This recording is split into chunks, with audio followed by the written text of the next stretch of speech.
Presidente, este tema que nos trae a debate al Congreso de la República tiene un origen muy curioso, que es bueno que el Congreso lo sepa o lo recuerde, y yo quisiera explicarlo brevemente. Espero no equivocarme en la descripción de los hechos. Aquí, la Asociación de Magistrados del Perú plantea una acción de cumplimiento ante el Poder Judicial, demandando al propio Poder Judicial. O sea, los jueces le piden a un juez que le diga al Poder Judicial que arregle el tema de su remuneración. No notifican a nadie más, solo ellos. Entre ellos se demandan, se contestan y resuelven. Y luego que acaban su proceso de cumplimiento, donde se reconocen lo que ellos mismos piden, el tema llega al Consejo Ejecutivo del Poder Judicial, que es la máxima instancia administrativa. Y como es de esperarse, el Consejo Ejecutivo del Poder Judicial dispone que se cumpla la propia sentencia que ellos edictan para que se origine todo este problema de hoy. Ese es el resumen, señor presidente. Así que acá no es que el problema del Congreso, del Ejecutivo, que hay un conflicto de competencia y que todo el mundo se está enfrentando. Todo esto se origina en el propio Poder Judicial, en el vientre del Palacio de Justicia. El juez le pide al juez que le diga al Poder Judicial que le aumente el sueldo al propio juez. Y así lo resuelven. Y eso da lugar a que hoy el Congreso de la República esté debatiendo una ley que permita ver las remuneraciones de los magistrados. Así que eso es lo primero que deberíamos tener presente para saber cómo se origina este tema. En segundo lugar, señor presidente, aquí se ha dicho que hay una sentencia del Tribunal Constitucional que debemos cumplir. Es cierto, yo estoy de acuerdo que los fallos tienen que acatarse y cumplirse. Estoy de acuerdo que el Tribunal Constitucional es el supremo intérprete de la Constitución. Sin embargo, señor presidente, en ese fallo que ha salido el día de hoy, yo quisiera que el Congreso tenga presente lo siguiente. En el punto 4 de la sentencia, señor presidente, se dice: disponer que los poderes públicos, según sus atribuciones, cumplan con incluir el monto requerido para la nivelación total de los jueces en el presupuesto para el ejercicio fiscal 2014 bajo responsabilidad. Yo pregunto, señor, ¿nosotros estamos sujetos a mandato imperativo? ¿Nos pueden obligar bajo responsabilidad a que tengamos que incluir en una ley de presupuesto un monto determinado? ¿Pueden hacer eso, señor presidente? ¿O es que nosotros tenemos que acatar y decir simplemente, como el fallo lo dice, hay que cumplirlo, pues es el fallo, hay que nivelar, sí, hay que darle todo a los jueces, si no los jueces se molestan? Continúen. Señor presidente, los jueces se amargan, se incomodan, se enojan, los jueces salen con su banderola y se paran en la calle diciendo, auméntame mi sueldo, hay que darle, pues, porque si no el juez se va a molestar y el juez puede tomar una represalia contra alguien. ¿Hay temor acaso, señor, para decirle al juez que esto no se puede hacer? Nosotros aceptamos que vengan los jueces, como lo hicieron la semana pasada, a perturbar el desarrollo de una sesión. Una cosa es que vengan, escuchen, tomen nota, se enteren de la noticia, porque estas son sesiones públicas. Pero otra cosa es que vengan a hacer un alboroto en el Congreso, que ha tenido que suspenderse un debate, ha tenido que irse a una junta de portavoces y pasarse un cuarto intermedio. ¿Qué pasaría, señor presidente, si los parlamentarios nos vamos a un juicio y comenzamos a gritar delante de los jueces, a decir, esa sentencia está mal dada? ¿Qué haría el juez? ¿Se agacharía? El juez diría, sáquenlos, el juez nos denunciaría, el juez diría que estamos entorpeciendo su labor. Hay que mantener una separación de poderes para que el Poder Legislativo actúe con autonomía, con independencia, con responsabilidad. Continúe. Y sin presiones de ninguna naturaleza, señor presidente. Aquí se ha dicho que el Congreso es el primer poder del Estado. Es cierto, señor. Acá se debaten las leyes.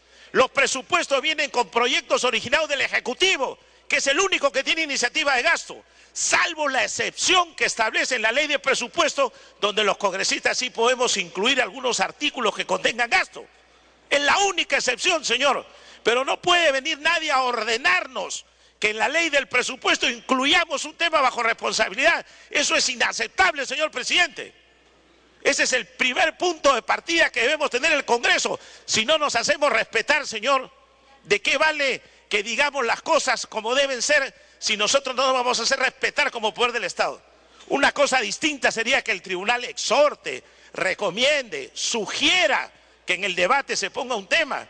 Pero aquí nos quieren ordenar bajo responsabilidad, señor, y eso no es aceptable. Este Congreso no puede aceptar eso. En tercer lugar, señor presidente. Continúe.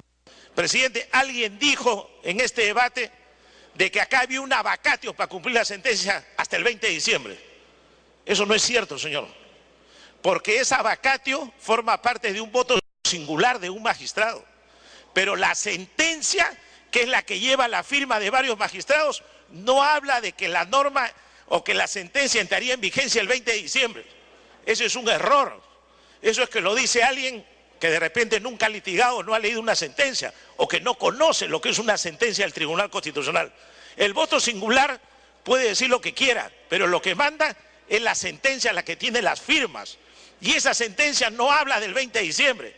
Es más, las sentencias del Tribunal Constitucional empiezan diciendo el día 27 de noviembre en sesión de pleno jurisdiccional. Claro, no es que hayan votado hacia atrás, ese es el día en que se llevó a cabo la sesión.